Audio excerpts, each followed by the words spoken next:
Success संगम में आपका स्वागत है। यहाँ पर मैं करवाता हूँ विजन आईएएस का मंथली मैगजीन और मैं अभी सामाजिक मुद्दे वाले टॉपिक स्टार्ट करने जा रहा हूँ। और ये सामाजिक मुद्दे सोशल इशू का पहला वीडियो है। चलिए सामाजिक मुद्दे में भारत में उच्चतर शिक्षा हायर एजुकेशन इन इंडिया पर बात करते हैं। सुर्खियों में क्यों है? तो हाल ही में शिक्षा मंत्रालय ने वर्ष 2019-20 के लिए अखिल भारतीय उच्चतर शिक्षा सर्वेक्षण all India survey of higher education AISHE report जारी की है। क्वेश्चन पूछ सकता है प्रीलिम्स में, अखिल भारतीय उच्चतर शिक्षा सर्वेक्षण किसके द्वारा जारी की गई है? शिक्षा मंत्रालय के द्वारा। आगे देखिए, अखिल भारतीय उच्चतर शिक्षा सर्वेक्षण जो है AISHE के बारे में जान लीजिए। प्रीलिम्स में यहाँ से भी क्वेश्चन बना देगा, इसलिए थोड़ा ध्यान से देखिए। AISHE एक वार्षिक वेब आधारित सर्वेक्षण है। एक वेब आधारित सर्वेक्षण है और ये वार्षिक है। इसे पूर्ववर्ती मानव संसाधन विकास मंत्रालय द्वारा 2010 से 11 से आयोजित किया जा रहा है। इसकी आयोजन कब से किया जा रहा है? 10 से 11 से आयोजन किया जा रहा है। इसका जो उद्देश्य है, देश में उच्चतर शिक्षा की स्थिति को प्रदर्शित करना है। देश में उच्चतर शिक्षा की स्थिति को प्रदर्शित करना है। यह सर्वेक्षण केंद्रीय क्षेत्र की योजना उच्चतर शिक्षा सांख्यिकी और जन सूचना प्रणाली के तहत संचालित किया जाता है। किस आधार पर संचालित किया जाता है? तो यह जो सर्वेक्षण है केंद्रीय क्षेत्र की योजना है, उच्चतर शिक्षा सांख्यिकी और जन सूचना प्रणाली के तहत संचालित किया जाता है। यह सर्वेक्षण उच्चतर शिक्षा संस्थानों द्वारा स्वैच्छिक रूप से अपलोड किए गए डेटा पर आधारित है। साथ ही इसमें देश के सभी उच्चतर शिक्षा संस्थानों को शामिल किया गया है। देश के सभी उच्चतर शिक्षा संस्थानों को शामिल किया गया है। प्रीलिम्स में जो क्वेश्चन बनाएगा, देश के सभी शिक्षण संस्थानों को बोल देगा शामिल किया गया है, जबकि देश के सभी शिक्षण का नहीं, देश के सभी उच्चतर शिक्षा संस्थानों को शामिल किया गया है।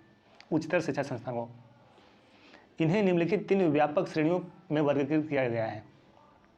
क्वेश्चन आपको यहाँ से ऐसे भी बनाकर फंसा सकता है कि यहाँ केवल उच्चतर शिक्षा संस्थानों को शामिल किया गया। हाँ, ये केवल उच्चतर शिक्षा संस्थानों को शामिल किया गया है। इन्हें निम्नलिखित 3 व्यापक श्रेणियों में वर्गीकृत किया जाता है: विश्वविद्यालय, महाविद्यालय, स्टैंड अलोन और स्वचालित संस्थान।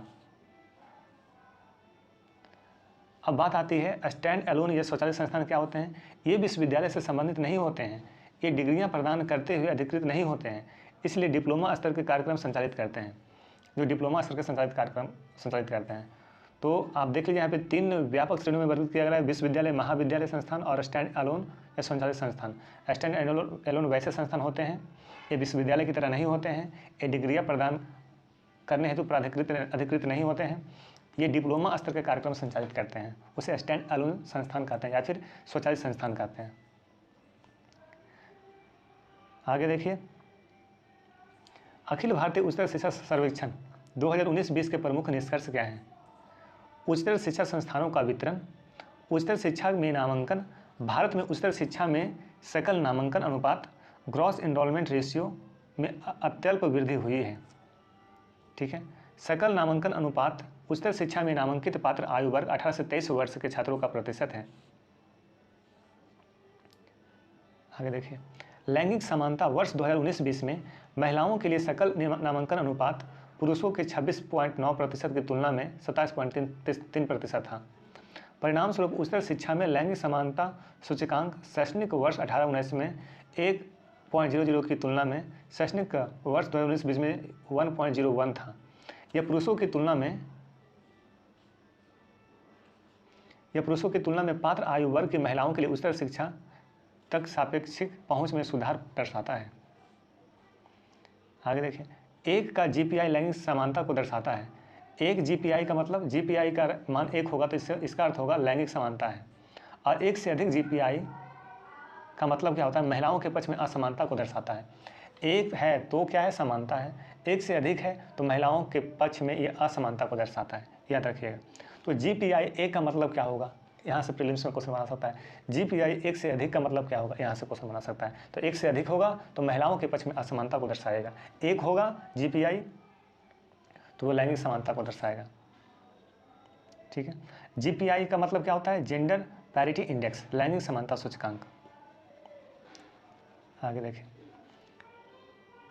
छात्र शिक्षक अनुपात पुपिल टीचर रेशियो प्रत्येक शिक्षक पर छात्रों की संख्या। उच्चतर शिक्षा में छात्र शिक्षक अनुपात 26 है तथा विभिन्न राज्यों के मध्य में इसमें व्यापक अंतर विद्यमान है। उदाहरण के लिए बिहार और झारखंड में PTR यानी कि पुपिल टीचर रेशियो जो है 50 से अधिक है तथा नामांकन के संदर्भ में 6 राज्यों में कर्नाटक एवं तमिलनाडु में 18-18 सर्वोत्तम PTR है। आगे देखिए, अधिमान्य शैक्षिक वर्ग लगभग 85% छात्र 6 प्रमुख विषयों जैसे मानविकी, विज्ञान, वाणिज्य, इंजीनियरिंग, प्रौद्योगिकी, चिकित्सा विज्ञान तथा सूचना प्रौद्योगिकी एवं कंप्यूटर में नामांकित थे।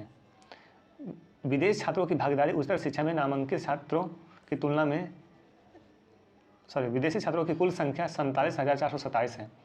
विदेशी छात्रों का सबसे अधिक भाग पड़ोसी देश से आता है। इसमें कुल भागीदारी में नेपाल का 26.88% योगदान है। तत्पश्चात अफगानिस्तान 9.8%, बांग्लादेश 4.38, सूडान 4.02, भूटान और नाइजीरिया का योगदान है। भारत में उच्चतर शिक्षा के संदर्भ में चुनौतियां क्या हैं, इस बात को देखिए। भारत की उच्चतर शिक्षा के संदर्भ में चुनौतियां। भारत ने विगत 2 दशकों में अपने उच्चतर शिक्षा क्षेत्र की क्षमता में नाटकीय वृद्धि देखी है। वर्ष 2001 से उच्चतर शिक्षा में नामांकन में 4 गुना बढ़ोतरी हुई है। हालांकि निम्नलिखित के संदर्भ में चुनौतियां अभी भी विद्यमान हैं। विकसित और अन्य विकासशील देशों की तुलना में कम छात्रों का नामांकन, उच्चतर तृतीय शिक्षा में सकल नामांकन अनुपात संयुक्त राज्य अमेरिका में 88%, चीन में 54%, ब्राज़ील में 51% से अधिक है। कम GER भारत में उच्चतर शिक्षा के व्यापक प्रसार को प्राप्त करने में अवरोध उत्पन्न करता है। उच्चतर शिक्षा को कुछ औपचारिक योग्यताओं वाले लोगों के लिए एक अधिकार के रूप में बनाना।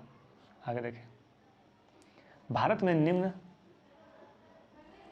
GER का मुख्य रूप से उच्चतर शिक्षा में नामांकन हेतु शैक्षिक रूप से योग्य जनसंख्या की कमी है। उच्च माध्यमिक स्तर पर न्यून नामांकन और उच्च ड्रॉप आउट दर के लिए लैंगिक विभेद, शिक्षा की भाषा और सामाजिक आर्थिक व्यवस्थाओं सहित कई कारक उत्तरदायी हो सकते हैं। सामाजिक असमानता, हालांकि समग्र लैंगिक असमानता में काफ़ी कमी आई है, परंतु यह समृद्ध और निर्धन के मध्य बहुत अधिक है। ग्रामीण और शहरी क्षेत्रों में मध्य उच्चतर शिक्षा तक पहुँच में असमानता भी काफ़ी भिन्न होती है। इसका कारण अनुसूचित जाति, अनुसूचित जनजाति और अल्पसंख्यकों जैसे हाशिए पर रहने वाले वर्गों का अल्प प्रतिनिधित्व है। संसाधनों में कमी, उच्चतर शिक्षा में नामांकन का बड़ा हिस्सा राज्य विश्वविद्यालय और उनके संबद्ध महाविद्यालयों द्वारा नियंत्रित किया जाता है। इन्हें केंद्रीय विश्वविद्यालयों की तुलना में बहुत कम मात्रा में अनुदान प्राप्त होते हैं। विश्वविद्यालय अनुदान आयोग यूनिवर्सिटी ग्रांट्स कमीशन UGC के बजट का लगभग 65% भाग केंद्रीय विश्वविद्यालयों द्वारा उपयोग किया जाता है। यानी कि संसाधन में सामाजिक असमानता देखी जा रही है, संसाधन में कमी देखी जा रही है। केंद्रीय जो विश्वविद्यालय हैं वहाँ ज़्यादा बजट का भाग जाता है। आगे देखिए, निम्न रोजगार क्षमता। भारत कौशल रिपोर्ट 2021 में पाया गया है कि सभी विषयों की रोजगार क्षमता 45% है। स्नातकों के लिए कौशल अंतराल और बेरोजगारी दर उच्चतर शिक्षा प्रणाली में 2 समस्याओं की ओर संकेत करती है। भारत में कई महाविद्यालयों में गुणवत्ता की गंभीर रूप से कमी तथा महाविद्यालयों में शिक्षा एवं कार्यस्थल में आवश्यक कौशल के बीच का अंतर। संस्थानों की गुणवत्ता। भारत में बड़ी संख्या में महाविद्यालय और विश्वविद्यालय UGC द्वारा निर्धारित न्यूनतम आवश्यकताओं को पूर्ण करने में असमर्थ है। ध्यातव्य है कि UGC बिना मान्यता के संचालित होने वाले फर्जी विश्वविद्यालय और फर्जी महाविद्यालयों की वार्षिक सूची प्रकाशित करता है, परंतु इसे इस प्रकार के फर्जी उच्चतर शिक्षा संस्थानों के विरुद्ध प्रत्यक्ष कार्रवाई करने की शक्ति प्राप्त नहीं है। भारत में सभी उच्चतर शिक्षा संस्थानों में से केवल 14% के पास हैं राष्ट्रीय मूल्यांकन एवं प्रत्यायन परिषद national assessment and accreditation council NAAC से मान्यता प्राप्त है। ज्ञातव्य है कि भारत के केवल 3 विश्वविद्यालय ही नवीनतम QS वर्ल्ड यूनिवर्सिटी रैंकिंग 2022 में शीर्ष 200 स्थानों में शामिल हुए हैं। योग शिक्षकों को उत्तम रीति से आकर्षित करने और सेवा में बनाए रखने के लिए राज्य शिक्षा प्रणाली की अक्षमता के साथ संकाय फैकल्टी की कमी व्याप्त है। इसके अतिरिक्त विदेशी विश्वविद्यालयों के विपरीत, जहां कॉलेज संकाय के प्रदर्शन का मूल्यांकन उनके समकक्ष संकाय सदस्यों और छात्रों द्वारा किया जाता है, भारत में विश्वविद्यालय तथा कॉलेजों में प्रोफेसरों की जवाबदेही एवं प्रदर्शन सुनिश्चित करने के लिए कोई तंत्र विद्यमान नहीं है। ठीक है, अभी जगह देखें। उप इष्टतम अनुसंधान परिवेश। उप इष्टतम अनुसंधान परिवेश। अनुसंधान एवं विकास पर भारत का सकल व्यय इसके सकल घरेलू उत्पाद का मात्र 0.65% है। यह शीर्ष 10 अर्थव्यवस्थाओं द्वारा व्यय किए गए सकल घरेलू उत्पाद के 1.5 से 3% से काफ़ी कम है।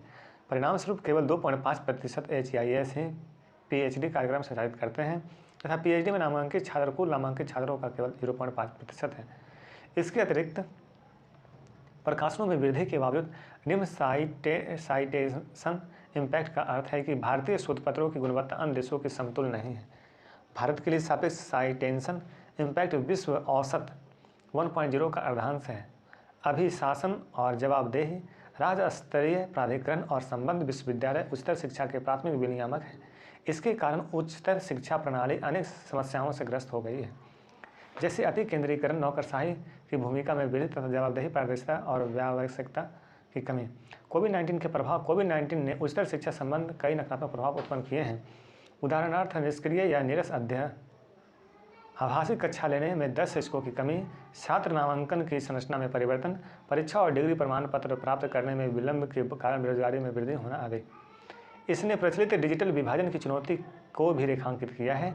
इसके परिणामस्वरूप ऑनलाइन कक्षाओं के दौरान छात्रों की भागीदारी में कमी आई है, अनुपस्थिति में वृद्धि हुई है और खराब प्रदर्शन हुआ है। मंदी के साथ संयुक्त स्वास्थ्य संकट से परिवारों द्वारा उच्चतर शिक्षा को पूर्णतः त्यागने या नामांकन को स्थगित करने का निर्णय लेने की संभावना बढ़ जाती है। उच्चतर शिक्षा क्षेत्र के लिए सरकार द्वारा आरंभ की गई प्रमुख पहल है छात्र नामांकन में सुधार।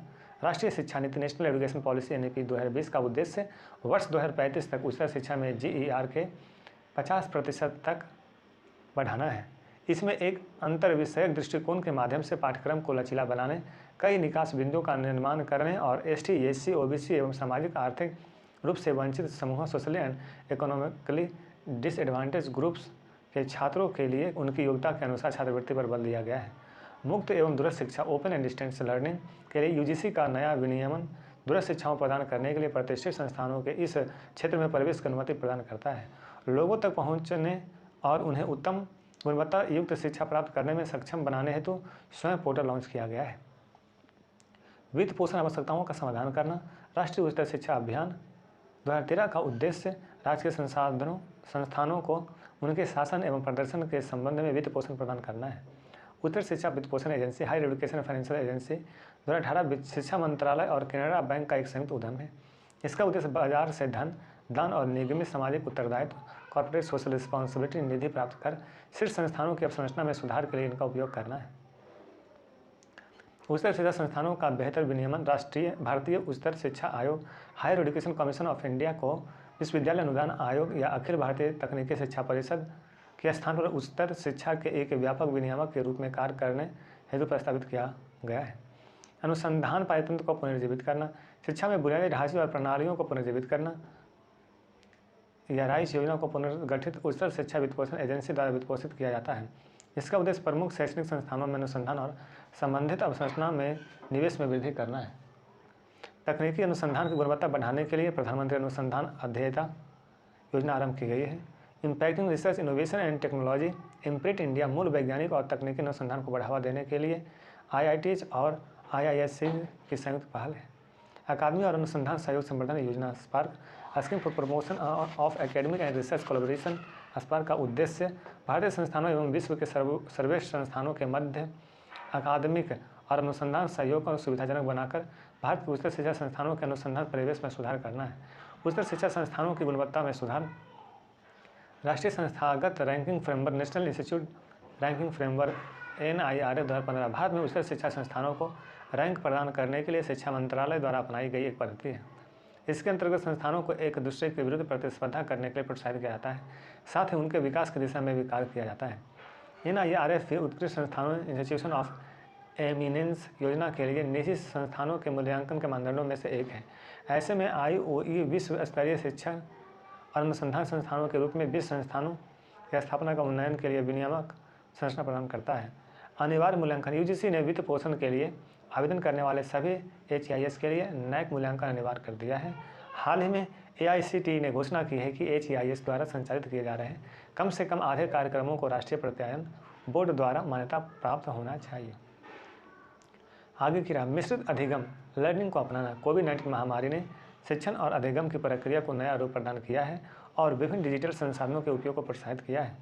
अखिल भारतीय तकनीकी शिक्षा परिषद ने कोविड उपरांत दौर में क्लासरूम लर्निंग और ऑनलाइन टीचिंग दोनों को समायोजित करते हुए मिश्रित अधिगम को अपनाने की आवश्यकता पर बल दिया है।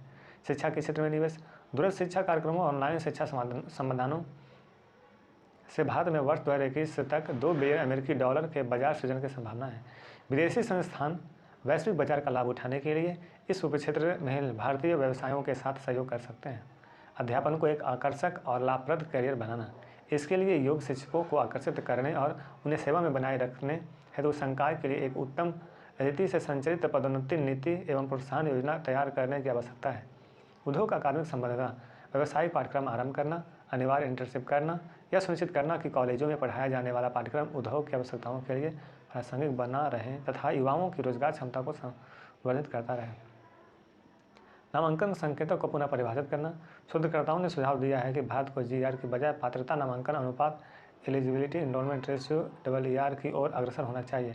यह पात्र जनसंख्या जिन्होंने 18 से 23 आयु वर्ग में कम से कम 12वीं कक्षा उत्तीर्ण की हो का महाविद्यालय जाने वाले लोगों की संख्या में अनुपात। ER स्कूली शिक्षा गुणवत्ता में सुधार लाने और कौशल एवं व्यावसायिक प्रशिक्षण को अधिक महत्व देने के प्रयासों के साथ साथ भारत में शिक्षण शास्त्र में परिवर्तन सुनिश्चित करेगा। प्रत्यायन क्षमता का उन्नयन। इस क्षेत्र में और अधिक अभिकर्ताओं की आवश्यकता है क्योंकि NAAC के पास भारत में सभी उच्चतर शिक्षा संस्थानों का मूल्यांकन करने की क्षमता नहीं है। सभी उच्चतर शिक्षा संस्थानों को क्लस्टर में समूहबद्ध करने से उनकी निकट समीक्षा संभव हो सकेगी, साथ ही उन्हें अधिक प्रबंधनीय बनाने में भी सहायता प्राप्त होगी, जिससे गुणवत्ता में सुधार होगा। ठीक है, ये पहला टॉपिक लास्ट होता है और मिलते हैं नेक्स्ट वीडियो में और उसमें बात करेंगे बाल श्रम पर। ये जो बाल श्रम टॉपिक है इस पर बात करेंगे। तब तक के लिए थैंक यू।